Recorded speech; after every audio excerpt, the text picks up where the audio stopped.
The blood surged in my veins, making my fingers tingle as I gripped the hotel key card. Outside, my own sister stood like a gatekeeper, blocking the doorway to the sapphire-hued lobby I had dreamed up, designed, and painstakingly brought to life. My father's laughter, booming, careless, indulgent, floated from inside, filling the space with a sense of exclusion. And there I was, standing outside, treated like I didn't belong. "You don't actually think you can just walk in, do you?" Vanessa's voice dripped with condescension. She smoothed down her dress, a cheap imitation I recognized immediately from sketches a friend had shown me weeks ago, and pressed her heels into the doorway, guarding her imagined territory. "This is the Grand Azure, Ellie. The tasting menu alone costs more than your entire monthly salary." If only she knew I had personally helped craft that menu with our Michelin-starred chef. "He's my father too," I said, my voice steady despite the tightening in my chest. The envelope in my clutch suddenly grew heavier, as if it knew the power it held, the deed to an exclusive Tuscan villa from the Azure collection. "My name is Elena. I'm 38, and I didn't just follow a dream, I built a global hospitality empire from the ground up. And tonight, I was here to reclaim the place they thought I didn't deserve." "Mom and Dad were very clear," Vanessa continued, checking her reflection in the glass. "Only successful people belong here. People who aren't, embarrassing." Irony hit me like a punch. Yesterday, I had signed off on a $100 million expansion for the chain. Today, apparently, I wasn't even worthy enough to walk through my own doors. A decade ago, when I walked away from our quiet family accounting business to pursue hospitality, they had erased me from the family narrative. My father's words still echoed in my mind: "No daughter of mine is going to become a glorified waitress." So I let them believe whatever they wanted. Let them mock my struggling restaurant life. Meanwhile, I quietly turned Azure Hospitality Group into a powerhouse, 35 five-star properties spanning continents. The so-called waitress they dismissed so casually now commanded an empire that even their most lavish ambitions could barely touch. Elena, my mother's sharp, clipped voice shattered the air as she appeared behind Vanessa, eyes narrowing like daggers. "Why are you here?" "We discussed this." "No. They discussed it." All I received that morning was a single, cold text. "Don't come to your father's birthday. It's at the Grand Azure. You can't afford it. Don't embarrass us." "I brought a gift," I said softly, lifting the envelope in my clutch. "Oh? What is it? A discount dinner coupon?" Vanessa's laugh cut through the tension, sharp and cruel. "Or did you scrape together enough tip money to grab something cheap from the mall?" She leaned closer, sweetly twisting the knife. My mother's gaze flicked over my clutch, handcrafted Italian leather, worth more than Vanessa's car, and yet, to her, it seemed trivial, unimpressive. "Whatever it is, I'm sure your sister's gift is far more suitable," she said smoothly. "She just became junior partner at her firm, you know." Of course I knew. Just as I knew her firm was desperately trying to lease one of my commercial towers, a deal my real estate department had updated me on yesterday. "Vanessa is doing wonderfully," Mom continued, beaming with pride, as if reading a carefully rehearsed script. "Beautiful new home in the suburbs, luxury car, successful fiancé, everything a mother could hope for." She paused, eyes gliding over me with calculated scrutiny. "And you? Well, at least you're making an effort." I almost laughed. My penthouse overlooked Central Park. My collection of limited edition cars gleamed in the sunlight. My private jet had landed just this morning. "Effort?" "Yes, Mom," I said softly, letting the words drip with calm confidence. "At least I'm trying." "Speaking of trying," Vanessa smirked, her voice dripping with superiority, "that dress, couldn't you at least attempt something decent? This is the Grand Azure, not some roadside cafe." My hand brushed the smooth black silk, custom designed by one of Paris's most elite fashion houses. The very designer who had politely refused Vanessa last month. My stylist had casually mentioned her meltdown during my fitting, a detail I remembered with quiet amusement. "This was the best I could manage," I said evenly, letting the calm precision in my voice speak louder than any confrontation. "Well, regardless," Vanessa declared, voice firm, "you're not coming in. We reserved the entire VIP floor. It's for family and important guests only," Vanessa declared, chest puffed with pride. The VIP floor. My VIP floor. The very floor I had painstakingly renovated, selecting each chandelier, commissioning every painting, handpicking every luxurious detail. "And these distinguished guests?" I asked lightly, masking the surge of satisfaction behind my calm tone. "Oh, you wouldn't know them," my mother waved dismissively, as if I existed in some lower orbit. "The Andersons, major law firm owners. The Blackwoods, old money. And Mr. Harrison from the bank. Extremely influential people." I hid a small, knowing smile. Thomas Anderson leased multiple properties from me. The Blackwoods were practically begging for elite membership at my most exclusive resort.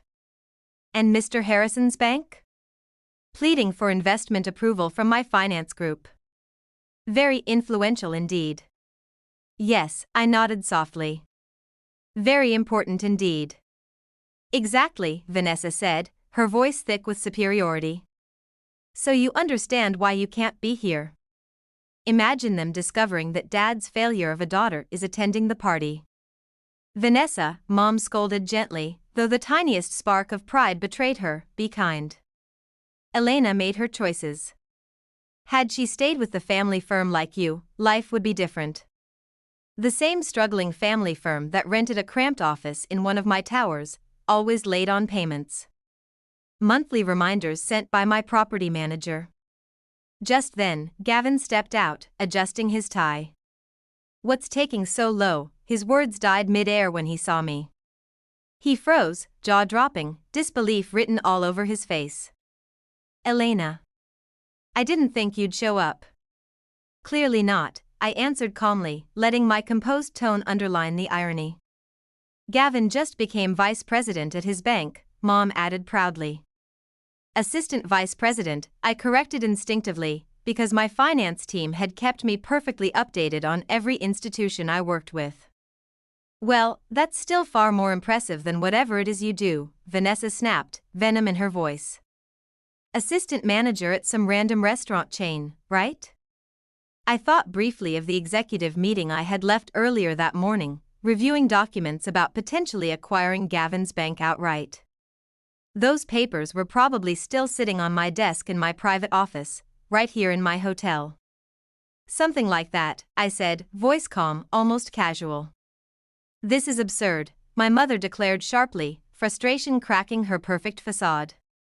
"Elena, just leave. You're causing unnecessary attention. I'll tell your father you couldn't come." "You mean couldn't afford to come," Vanessa hissed, laughter laced with malice. My gaze drifted past them, across the shimmering lobby I had created, marble floors I personally selected, chandeliers imported from Europe, curated artwork from renowned international artists. Every detail, every element of luxury, existed because of me. For a fleeting moment, I considered letting them keep their fantasy. Let them celebrate inside the lie they had written for me. Then I remembered the words of my first mentor: "Success is meaningless if you can't stand in it proudly." My jaw tightened. Shoulders straightened. The trembling in my hands vanished, replaced by something steadier, a quiet, unshakable certainty. "Actually," I said, my voice soft yet unwavering, "I think I'll stay." Before my mother could even react, the heavy glass doors of the Grand Azure swung open. Owen stepped out, head of security for Azure Hospitality, loyal to me since the day I rescued my first failing hotel 7 years ago and built the foundation of everything that followed. "Is everything all right, Madam CEO?" His voice carried calm authority. "Your usual table is prepared. And Chef Michel is awaiting your tasting approval." Silence slammed over the entrance like a tidal wave. Vanessa's jaw dropped, color draining from her perfectly made-up face. My mother clutched the brass handle as if it were the only thing keeping her from toppling. Owen, I greeted warmly, a smile tugging at my lips. Perfect timing. My family was just explaining how I can't afford to eat here. Owen blinked, genuinely perplexed. Ma'am, that doesn't make sense. You own the entire hotel chain. Yes, I replied simply, turning to face my stunned family. Shall we head inside? I believe you've booked the VIP floor. Technically, my VIP floor. Gavin was the first to find his voice, stuttering as his brain struggled to catch up. This has to be some kind of prank. You're just a restaurant supervisor or something. Actually, Owen interjected politely, his tone flawless and professional. Miss Elena is the founder and chief executive officer of Azure Hospitality Group. She owns every Grand Azure property worldwide, 35 hotels, along with luxury resorts and award-winning restaurant chains. Vanessa's designer clutch slipped from her trembling hand, striking the marble with a deafening echo. That can't be true. The Grand Azure is worth billions? I finished coolly. Yes. Which is why your comment about me not affording dinner was entertaining. I strode past them into the breathtaking lobby, my lobby. Immediately, staff straightened, pride and respect radiating in their posture. Good evening, Miss Elena, my front desk manager greeted warmly. The executive suite is fully prepared for your father's celebration. Thank you, Rachel, I replied with a calm nod. Shall we? They followed, stunned into silence, eyes wide as though seeing the empire for the first time. Every passing employee greeted me not out of fear, but with loyalty I had meticulously earned.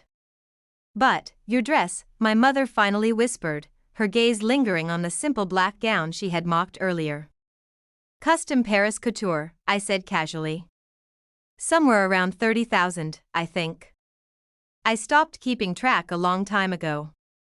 I led them to the private elevator, the one requiring a special keycard I slid effortlessly. And Vanessa's dress?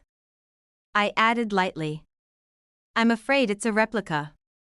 Valentino hasn't released their new line yet. I know, because I attended the private preview personally. The elevator doors opened into the VIP lounge. Music, laughter, and celebration halted immediately as we stepped in. Elena? My father rose slowly from the head of the table, disbelief carved across his face. What on earth are you doing here? Your mother said you couldn't afford to come? I finished softly, walking toward him.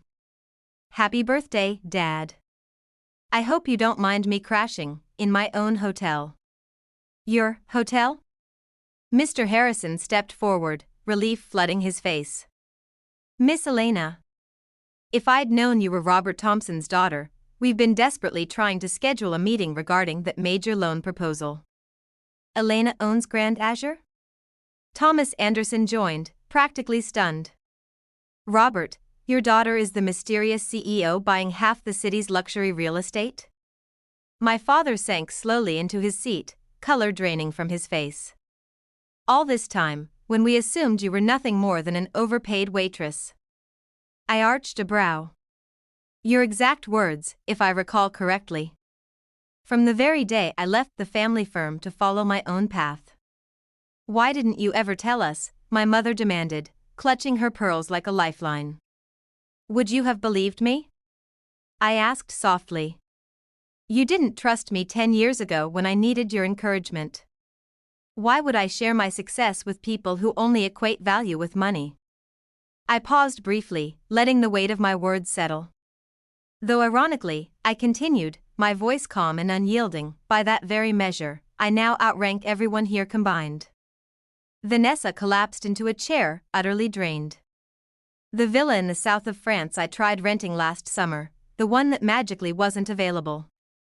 Mine, I confirmed with quiet authority. My property manager forwarded your request to me, he didn't realize you were family. My gaze swept to Gavin. Just like the corporate space your firm is currently struggling to secure.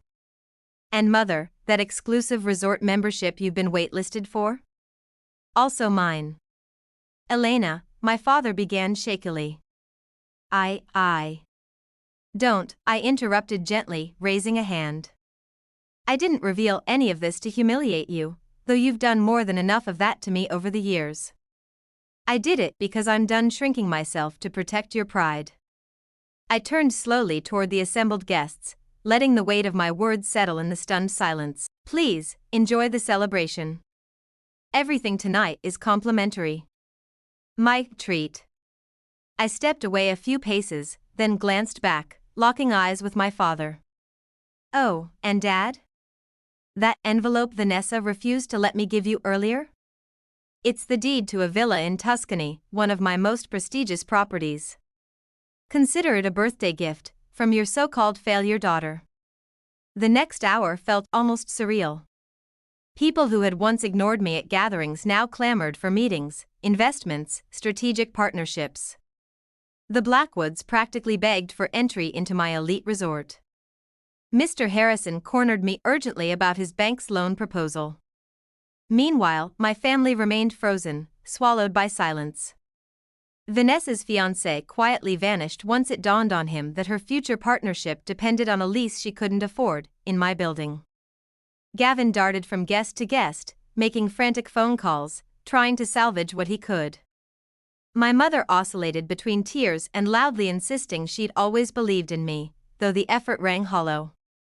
Eventually, the room emptied enough for me to find my father alone on the terrace, staring at the city skyline ablaze with light. Those buildings, he murmured, pointing. How many belong to you? Enough, I said gently, standing beside him. Including the one housing the family firm. He swallowed hard, the weight of realization sinking in. I was wrong about you, Elena. So terribly wrong. Yes, I replied calmly. You were. Can you ever forgive us? I thought of the years of dismissal, the relentless belittling, the absence of faith. Forgiveness isn't the problem, Dad. Respect is. You never valued my choices or believed in my abilities. You only respect success once it's undeniable. And now, I exhaled softly, a faint, steady smile tugging at my lips. You can finally tell people your daughter owns the Grand Azure. That should satisfy your need for impressive dinner party conversation. I didn't wait for a response. I left him standing there, still processing everything he had just heard, and walked toward the private elevator leading straight to my office on the top floor. Each step felt lighter than the last. For the first time, I wasn't the girl they had dismissed, mocked, or belittled. I was the woman who had built an empire entirely on her own. Tomorrow, everything would change. The family hierarchy my mother clung to would crumble. Vanessa would no longer bask as the golden child in undeserved praise. My mother would scramble, desperately trying to rewrite history, pretending she had always believed in me. And Gavin? His bank was inches away from being mine anyway. The universe had a wicked sense of irony. But tonight wasn't about revenge. Tonight was about reclaiming myself.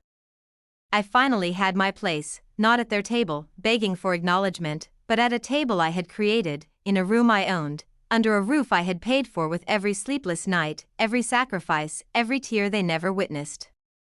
And that was worth far more than any late apology, forced approval, or empty praise they could ever offer.